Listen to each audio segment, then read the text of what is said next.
द्वापर युग का समय था। पृथ्वी पर पापाचार्य बढ़ रहा था। अत्याचारी राजाओं ने धर्म की मर्यादा को तोड़ दिया था। अधर्म का साम्राज्य बढ़ता जा रहा था।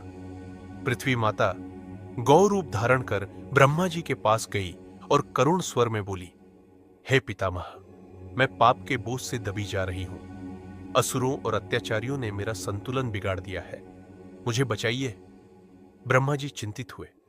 वे पृथ्वी माता को लेकर क्षीर सागर पहुंचे, जहां भगवान विष्णु शेष शैया पर विश्राम कर रहे थे। देवताओं ने मिलकर विष्णु जी की स्तुति की। भगवान विष्णु प्रकट हुए और बोले, हे देवगण, हे माता पृथ्वी, चिंता न करो। मैं स्वयं पृथ्वी पर अवतार लेकर अधर्म का नाश करूंगा।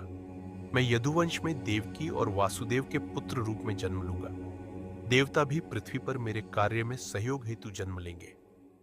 यह सुनकर सभी के हृदय को शांति मिली। कहानी शुरू करने से पहले जो भी भक्त हमारे चैनल पर नए आए हैं, वीडियो को लाइक करें, चैनल को सब्सक्राइब करें और कमेंट में जय श्री कृष्णा लिखने वाले पर भगवान श्री कृष्णा अपनी कृपा सदा बनाए रखे। मथुरा में यदुवंश के राजा उग्रसेन का शासन था। उनके पुत्र कंस में अत्यधिक शक्ति और अहंकार था। उसने अपने ही पिता को बंदी बना लिया और स्वयं राजा बन बैठा। वह एक अत्याचारी और निर्दयी राजा था। उसी समय वासुदेव जी की शादी उग्रसेन की पुत्री देवकी से हुई। विवाह के बाद जब कंस देवकी को ससुराल विदा करने जा रहा था, तभी आकाशवाणी हुई, अरे मूर्ख कंस, जिस देवकी को तू इतने प्रेम से विदा कर रहा है, उसी का 8वां पुत्र तेरा वध करेगा। कंस क्रोध में पागल हो गया। उसने देवकी को मारने के लिए तलवार उठा ली। वासुदेव जी ने कंस को शांत करते हुए कहा, हे कंस, देवकी निर्दोष है। यदि तुम्हें भय है तो कृपया इसे मत मारो। कंस ने देवकी और वासुदेव को बंदी बना लिया और उन्हें कारागार में डाल दिया। जैसे ही देवकी के बच्चे होते, कंस उन्हें निर्दयता से मार डालता।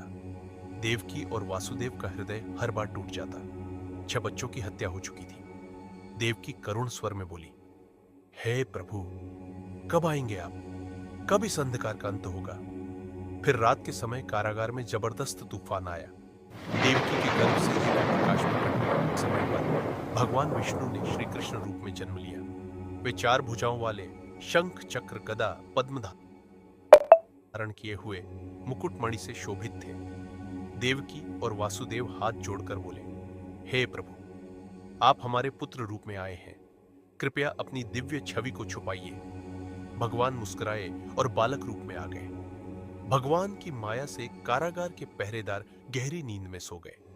वासुदेव के पैरों की बेड़ियां टूट गईं। कारागार के दरवाजे स्वयं खुल गए। वासुदेव ने श्री कृष्ण को सूप में रखकर सिर पर उठा लिया। यमुना नदी उमड़ी हुई थी, लेकिन श्री कृष्ण के चरणों का स्पर्श होते ही शांत हो गई। शेषनाग ने आकर फन फैलाया और श्री कृष्ण पर छत्र लगाया। वासुदेव गोकुल पहुंचे। वहां नंद बाबा और यशोदा के घर एक कन्या योगमाया जन्मी थी। वासुदेव ने श्री कृष्ण को यशोदा के पास सुला दिया और योगमाया को लेकर कारागार लौट आए। सुबह होते ही कंस ने आकर देखा कि देवकी के गर्भ से कन्या जन्मी है। उसने उसे भी मारना चाहा। तभी वह कन्या हाथ छुड़ाकर आकाश में उड़ गई और बोली, अरे पापी कंस, तेरा काल गोकुल पहुंच चुका है। वह बड़ा होकर तेरा अंत करेगा। कंस भयभीत हो गया। उसने श्री कृष्ण को मारने के लिए असुर भेजने शुरू कर दिए। गोकुल में श्री कृष्ण नटखट बालक के रूप में बड़े हुए। उन्होंने बचपन में ही पूतना, शकटासुर, तृणावर्त, कालियानाग आदि का संहार किया। गोपियों संग रासलीला रचाई और गोवर्धन पर्वत को उठाकर इंद्र का घमंड तोड़ा। बड़े होकर श्री कृष्ण ने मथुरा जाकर कंस का वध किया और धर्म की स्थापना की। इस दिन को कृष्ण जन्माष्टमी कहा जाता है। यह केवल एक उत्सव नहीं, बल्कि अधर्म पर धर्म की विजय, प्रेम, भक्ति और समर्पण का पर्व है। यह दिन हमें याद दिलाता है कि जब भी पाप बढ़ता है, तब ईश्वर अवतार लेकर सत्य की स्थापना करते हैं।